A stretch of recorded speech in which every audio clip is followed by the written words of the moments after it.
Aujourd'hui, dans l'actualité crypto du 28 mars, plusieurs événements importants pourraient influencer le marché dans les prochains jours.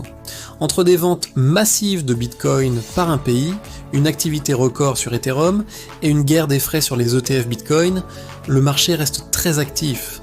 On commence avec une information majeure concernant Bitcoin. Le Bhoutan aurait réduit ses réserves de Bitcoin de plus de 60%. Selon plusieurs rapports, le pays aurait vendu environ 120 millions de dollars en Bitcoin cette année, ce qui représente une baisse importante par rapport à ses niveaux précédents. Des données montrent notamment un transfert récent d'environ 123,7 BTC, quelques jours seulement après un autre mouvement de plus de 500 BTC. Ces ventes panneaux pourraient avoir un impact sur le sentiment du marché, surtout si d'autres institutions ou États suivent une stratégie similaire. Mais pendant ce temps, une autre bataille importante se déroule dans le monde des ETF Bitcoin. Morgan Stanley a annoncé un frais très compétitif pour son ETF Bitcoin Spot, fixé à environ 0,14%, ce qui en fait l'un des frais les plus bas du marché. Cette stratégie vise clairement à attirer plus d'investisseurs institutionnels et pourrait déclencher une guerre des frais entre les grands gestionnaires d'actifs. À long terme, cela pourrait favoriser l'adoption massive du Bitcoin dans les portefeuilles traditionnels. Toujours sur Bitcoin, certaines analyses indiquent que les services OTC, c'est-à-dire les transactions hors marché classique, continuent de croître malgré une baisse de l'activité sur les marchés spot. Cela signifie que les grandes transactions continuent en coulisses, souvent sans impacter directement le prix sur les plateformes publiques. Passons maintenant à Ethereum. L'activité des baleines Ethereum aurait explosé récemment, avec une augmentation estimée à plus de 1500%. Dans le même temps, les développeurs Ethereum ont annoncé la création d'une équipe dédiée à la sécurité post-quantique. Cette initiative vise à anticiper les menaces futures liées à l'informatique quantique, qui pourraient un jour remettre en cause certains systèmes cryptographiques actuels. Malgré une baisse récente sous le niveau psychologique des 2000 $, Ethereum semble avoir rapidement rebondi au-dessus de ce seuil, soutenu notamment par une hausse importante du levier sur les marchés futurs.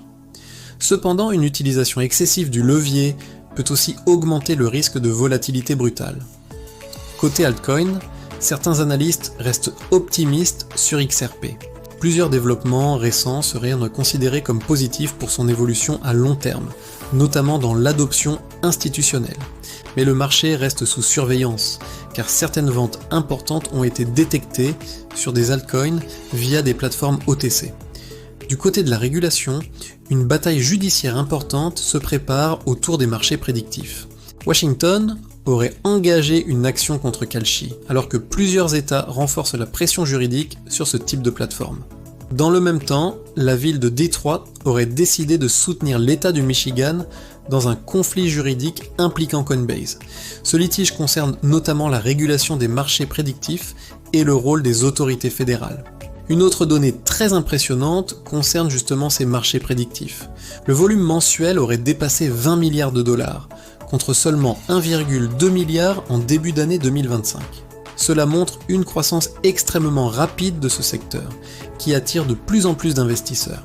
Toujours dans ce domaine, Kalshi aurait obtenu une licence permettant d'offrir du trading sur marge aux investisseurs institutionnels. Cela pourrait encore accélérer l'adoption de ces plateformes. Enfin, un commentaire intéressant vient de Tim Draper, un investisseur bien connu dans l'écosystème Bitcoin. Selon lui, l'évolution actuelle du système financier ressemble à l'arrivée de l'automobile. Au début, les gens continuent d'utiliser des chevaux avant d'adopter progressivement une nouvelle technologie. Cette comparaison suggère que Bitcoin pourrait suivre un chemin similaire dans les années à venir. Pour résumer cette journée du 28 mars, le Bhoutan vend massivement du Bitcoin. Morgan Stanley lance un ETF Bitcoin avec des frais très bas. L'activité des baleines Ethereum explose, les marchés prédictifs connaissent une croissance impressionnante, et les institutions continuent d'entrer progressivement dans l'écosystème. Le marché reste volatile, mais les fondamentaux continuent d'évoluer rapidement. On surveille maintenant les prochains mouvements de Bitcoin et Ethereum dans ce contexte de transformation rapide.